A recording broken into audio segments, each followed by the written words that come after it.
I am Jill Zamorsky. I'm a Master Sommelier. I'm based in Chicago, and I'm a wine educator. And today, I want to talk to you about some tasting tips that I used when I was preparing for the Master Sommelier exam.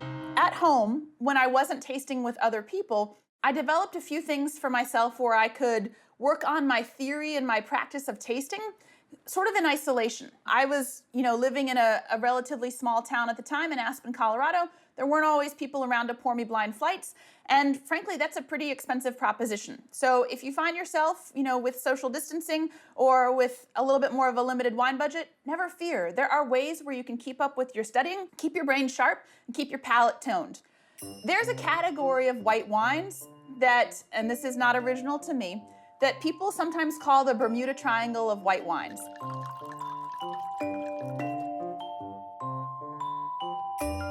They're described as being somewhat neutral and generally easily confused for each other. Here's the kicker. When you actually taste these wines next to each other, they're neither neutral or easily distinguishable or easily confused for each other. But if you don't taste them next to each other, how would you ever know? I got some great advice when I was blind tasting years ago with a Master Sommelier, Laura Di Pasquale, and she made a suggestion to me and it really resonated. So she passed along this tip to me and now I'm gonna share it with you. To really help understand the small distinctions between somewhat similar white wines, I did what I called semi-blind laterals. So semi-blind means you know what the wines are, but you don't know which wine is in which particular glass. And by lateral, what I mean is that these are wines that they've got a lot in common and they're similarly, or they're oftentimes confused for each other.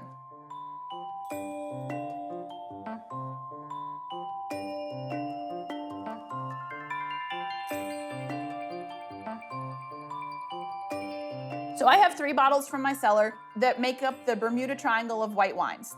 I have the Livio Faluga. This is a Pinot Grigio.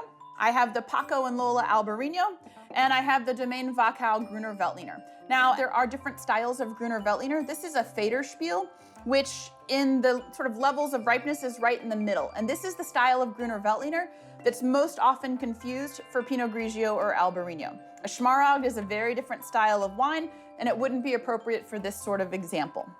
So, what do? It's pretty simple.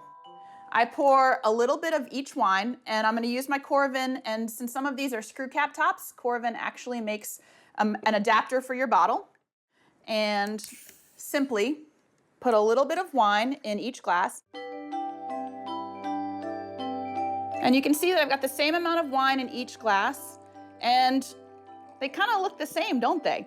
This is where people get really confused. They're relatively pale in color, they're translucent, and they're all completely still wines. So what I would do is pour myself a taste of 3 commonly confused wines. It could be 4, it could be 2. And then I would take a small, like a Post-it note or a small sticky, and I would stick it on the bottom of the glass and I would indicate which wine was in each glass. And then I would mix them all up, just like so. And I would do that over and over and over.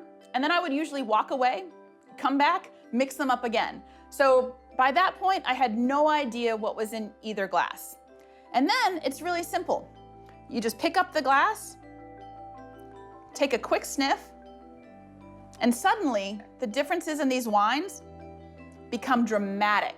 They become really distinct. So 3 wines which kind of look the same and they seem kind of, relatively moderate in alcohol and elevated acidity and no influence from new oak. There's a lot of commonalities with this wine. And so on their own, you can easily kind of take yourself down the wrong path and make the case for the wrong wine. But when you do semi-blind laterals, you really get kind of faster at picking up the small distinctions between these wines. And that's the key. This is just one example of a flight of laterals that you could do. Sometimes it would be white wines that have an obvious influence from new oak. There's not as many as you think. Or my personal favorite, purple wines, where all the reds are opaque and deep purple in color. It's kind of a nightmare at first, but with practice, it becomes a really helpful way to distinguish between commonly confused varieties.